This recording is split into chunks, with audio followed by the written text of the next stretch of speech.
Big boss season 6-ൽ Jinto വന്നതു മുതൽ വ്യക്തിഹത്യ നേരിട്ട ഒരാളാണ്.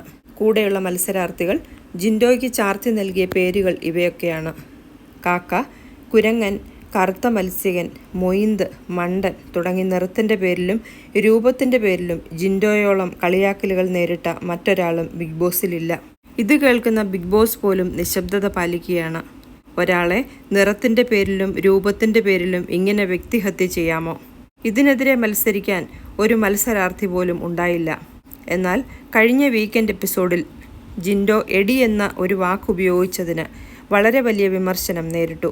ആ വിമർശിക്കുന്നവർ ഒന്നും ജിൻഡോയ്ക്ക് നേരെ വരുന്ന മോശം പേരുകൾക്ക് തീരെ ശബ്ദിക്കുന്നില്ല. അത് എന്ത് ന്യായം? ജിൻഡോ വ്യക്തിഹത്യ നേരിടുമ്പോൾ അദ്ദേഹം അതിനോടൊന്നും പ്രതികരിക്കുന്നില്ല. ആ നിശബ്ദത കൊണ്ട് അയാളെ എന്തും പറയാം എന്ന തോന്നൽ മറ്റു മത്സരാർത്ഥികൾക്കുണ്ട്. ടാസ്കിൻ്റെ ഭാഗമായി പോലും ജിൻഡോയെ സ്പർശിക്കാതിരിക്കുന്നവരുണ്ട്. കാരണം ജിൻഡോയെ തൊട്ടാൽ കൈ കഴുകണം പോലും. ബിഗ് ബോസ് ഷോയുടെ ചരിത്രത്തിൽ ഇങ്ങനെ ഒരു അവഗണന ആർക്കും ഉണ്ടായിട്ടില്ല. എന്നാൽ മണ്ടൻ എന്ന വിളിയിൽ ജിൻഡോ ശക്തി ആർജിച്ചതേയുള്ളൂ.